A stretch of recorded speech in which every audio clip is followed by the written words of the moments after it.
Hey everybody, how are you today? Mark Schultz here. I have a guest on this video snippet that we're doing today on digital transformation. It's Jerry Cutler. Hi Jerry, how are you today?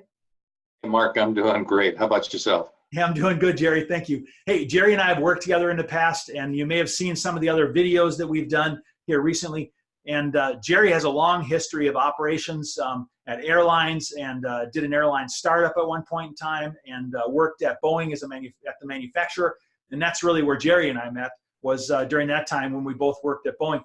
But Jerry brings a lot of experience to the table, and I'm excited to have some discussion with you today about digital transformation. I got a few questions for you. Okay, Jerry? Okay. All right. I'm roll.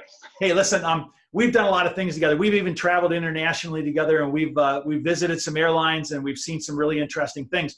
But you know, on this topic today of digital transformation, I wanted to talk about process. All right, and process, and how does that relate to digital transformation? So the question I have for you is that when someone says process, what are we really talking about in the context of digital transformation? What does process mean?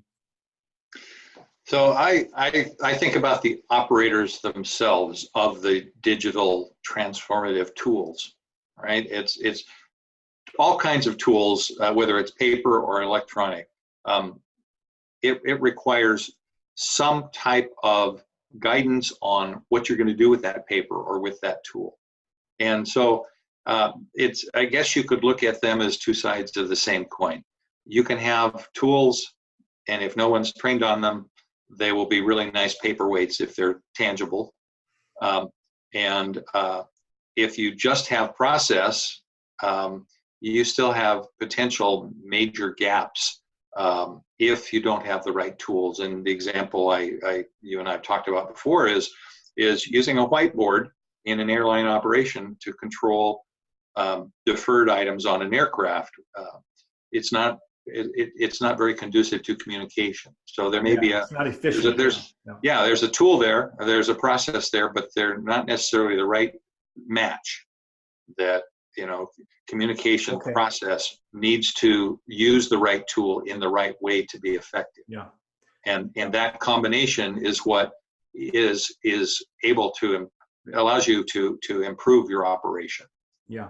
So Jerry, you know, one of the things I did when we were in the consulting business at Boeing was I was involved in some of the 787 entry into service activities. And a really good example of that is that, you know, people had processes for maintaining their fleet prior to 787 entry into service.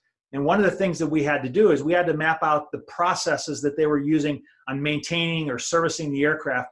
And then this new technology comes in, and then the processes had to be remapped, which said, now what do you do? Because you're forced to use different process due to the new technology.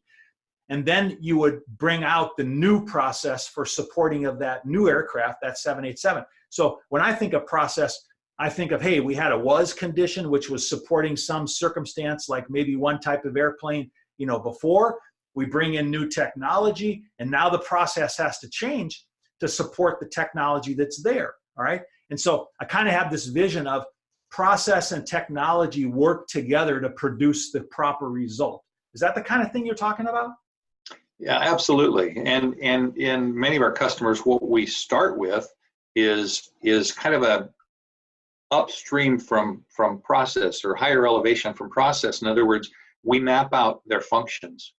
The functional flow of an operation allows you to talk about the operation without being clear down in the weeds telling people push this button, but allow you to get a feel for what their processes are. And one reason we do that is that if you talk about the function, you can talk about the tools that are used within the functions, once again, without being too specific and getting into the weeds. It also allows you to map challenges. And by having that information, this function, this set of tools, this set of challenges, it allows you to examine and say, how can we resolve these challenges? Are these the right tools? Are these the right functions? And below the functions, the right processes? And I was involved in some of the same things on the 787, where I was mapping out the ground handling processes for supporting the aircraft. And we encountered the same thing. We encountered, well, gee, there's now a panel that needs to be moved to just service this one thing. Didn't exist in previous aircraft in the same way. And so we had started at the top level of, here are the baseline functions that need to happen. Now let's get to the tools and the processes. And as we drilled down deeper, we found those challenges that I'm talking about. Well, gee, I've got to have a special tool to get in through this port to do this, to resolve this problem. So that meant that we had to not only document the process, but look at the training that was going to be required, that was to reinforce the distinct differences between the old aircraft and the new aircraft. Same thing in a factory, same thing in the airline operation itself. Here's the baseline activity, but how is it going to change as we change technology, as we change operating philosophy, as we change even manpower? What's going to change? And when you bring about change, then you have to bring about changes to the processes, the how you're doing it, the training to do it.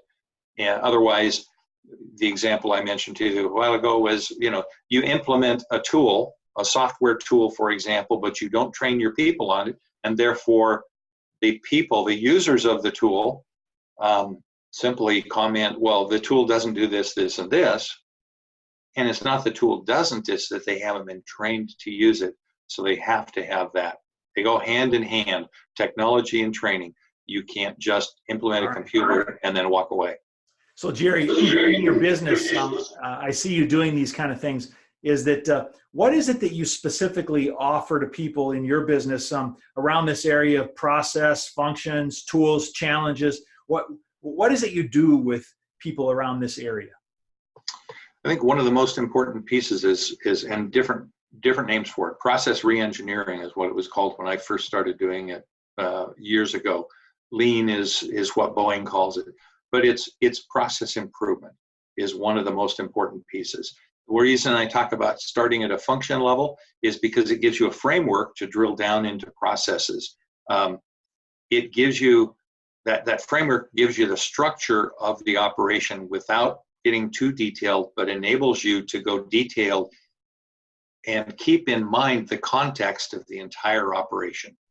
So what we can do is go in, map out at a function level, and quite frankly, at any level, a carrier can take it on themselves and say, okay, we can take it from here. And I had one carrier that I worked with that did exactly that. On day 3 of a 5-day workshop, their leader came and said, we understand what you've been leading us through. Can we facilitate the rest of this workshop? Oh, that's just have you guide us, isn't it? That's really absolutely, absolutely. And I will tell you that carrier is my poster child in that they took it to the appropriate level of detail. They identified challenges. They ranked those challenges. They determined what was needed to resolve the challenges to provide the capabilities, which was a combination of process, which meant training, and tools. And they launched 9 projects. And they completed 9 projects. Yeah. And I did a second workshop for them 5 months later, and they launched more projects. So, at any of those steps that I just mentioned, a carrier can say, I understand it now. Can you just coach me and I'll do it myself because I've got resources. So we love to go in, take the top level look, help put the framework in place.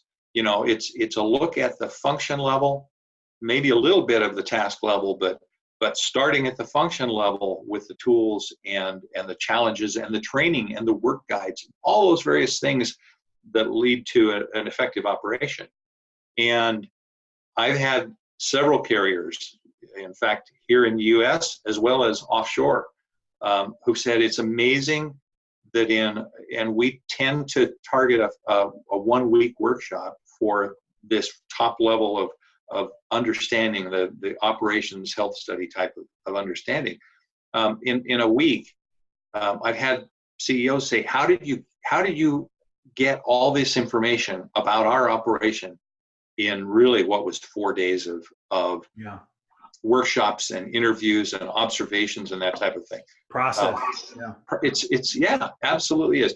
And it gives a carrier something to work from. It's, you know, it isn't, you know, it's back to when you've seen one airline, you've seen one airline.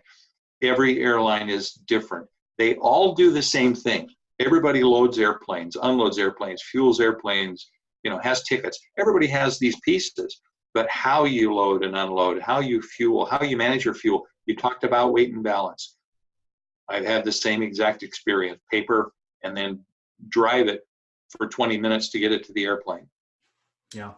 You know, every carrier does it differently. Yeah. You know, Jerry, on the subject of digital transformation, you know, getting the people and the people in the company engaged is a critical part of success of digital transformation. All right. Companies that are successful in achieving the transformation of their business, digital transformation of their business, are those which engage their employees and they own it, and with great enthusiasm move it forward. And so I can see that you have been very successful in your business in creating that kind of an environment for people. So if somebody wanted to reach out to you and have you help them in their business to help to achieve that, how would they get in touch with you? Got a couple of ways to do that. One is my website. It is eaviationadvisors.com, or ping me on LinkedIn. I'm on it every day. Okay, awesome. That's great. Hey, listen, for all of you out there watching today, digital transformation, one of the most important parts of this is the engagement of people. And when I say the most important part, what I'm saying is that those companies which have been successful in digitally transforming themselves have been successful in engaging people. Some of the things that Jerry has done in his business have been very successful in getting people to engage in this process of digital transformation. And so you should reach out to him and continue this conversation and see if you guys can't partner and look at doing some things together. Jerry, thanks for this time we've spent together here today. Really informative. I like the information that you brought to the table. Thanks, Mark. All right. Hey, everybody out there, fair winds and following seas, and have a great day. Bye now.